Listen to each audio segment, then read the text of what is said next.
Welcome to the Jeff Crilley Show. And now, here's Jeff Crilley. Welcome back to the Jeff Crilley Show. I'm excited about this segment. Tamara Shelley is the owner of, is it Tamara or Tamara?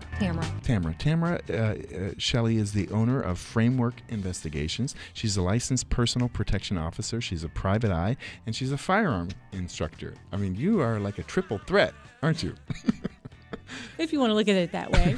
Well, tell me about your life. I mean, that's when you're at a cocktail party and people say, "What do you do for a living?" What do you say? I usually tell them I run an eBay store. Really? They usually don't want to talk to me very long after that. Or I sell insurance. That could clear a room, couldn't it, James? So, no. Seriously, like when people say, "What do you do for a living?" Do you tell them that you're a private investigator? Sometimes I tell them that. Sometimes I tell them I'm a firearms instructor.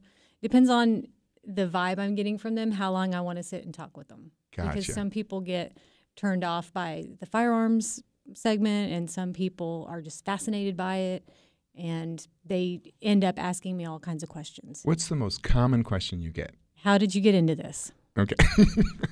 Did you like any of the TV shows when you were growing up? Did you watch Magnum P.I.? I did a little bit, but I wasn't watching them for the career training because, Right. you know, everything in Hollywood is made up. It pains me to watch things on TV because They can't really solve a crime in 1 hour. I know. Isn't that amazing? It just really doesn't work that way. But when I was a kid, I always thought it would be a really cool job to be a private investigator, and I always tried to figure things out. But growing up as a young teen and a young adult, I never really saw myself doing that for real.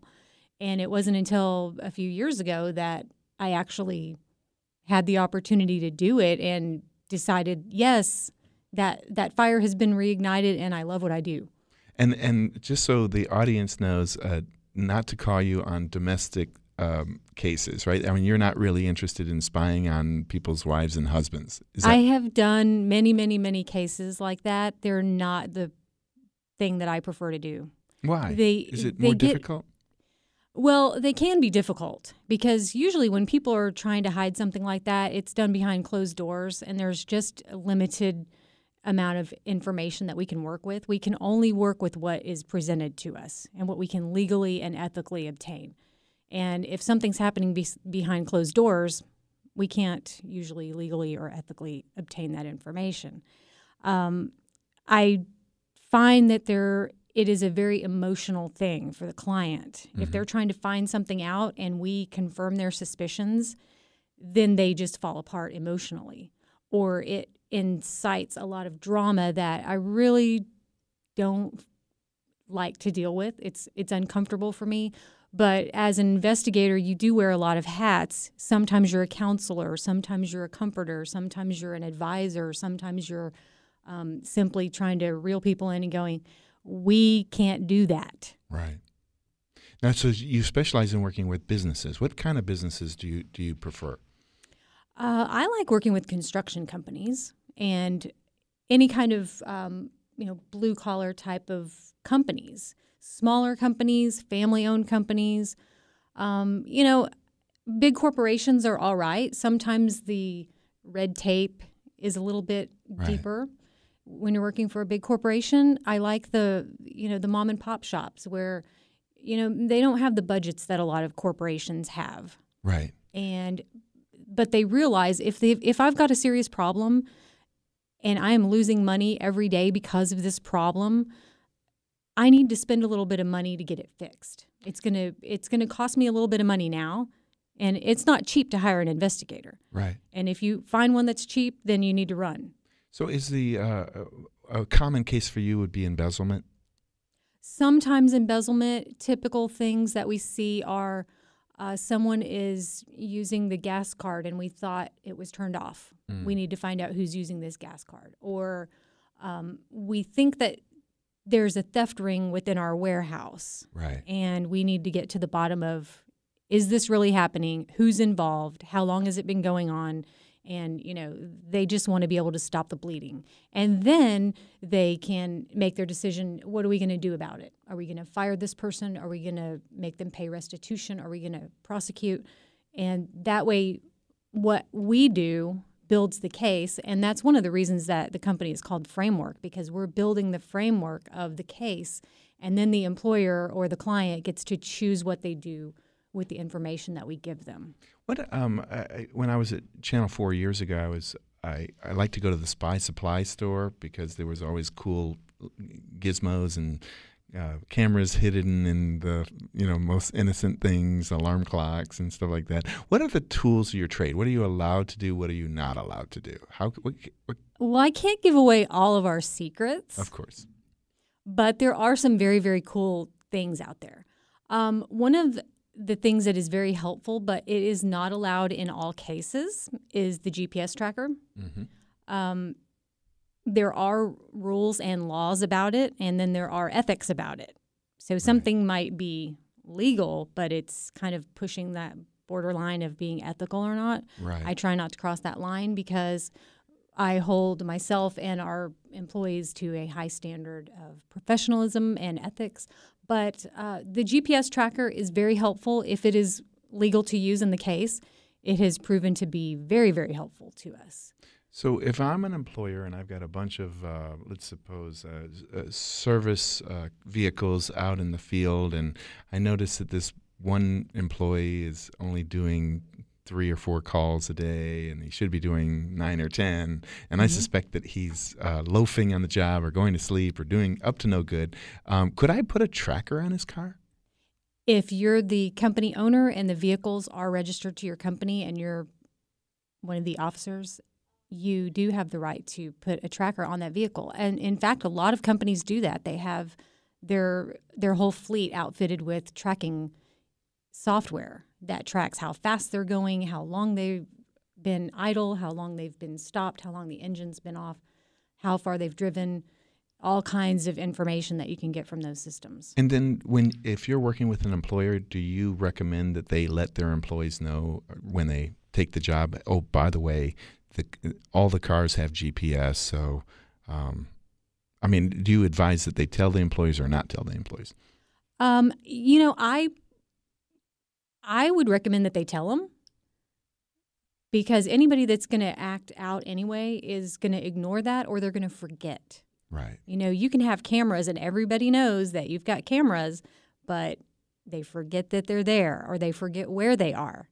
I heard of a situation. I wasn't investigating this, but I heard about it.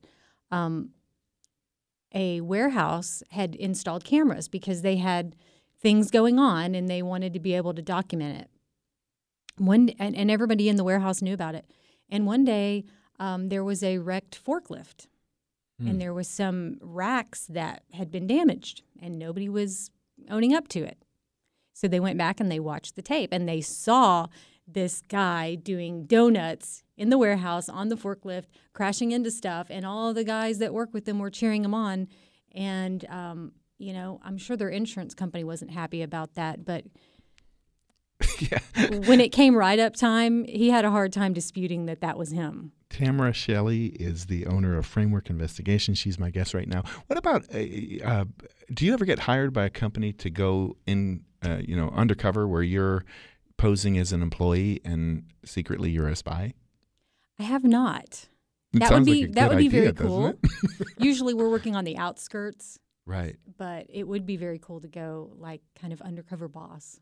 Right. You said you like working with construction companies. What is it about that industry that appeals to you, or what kind of cases are you typically looking at when you work with a construction company?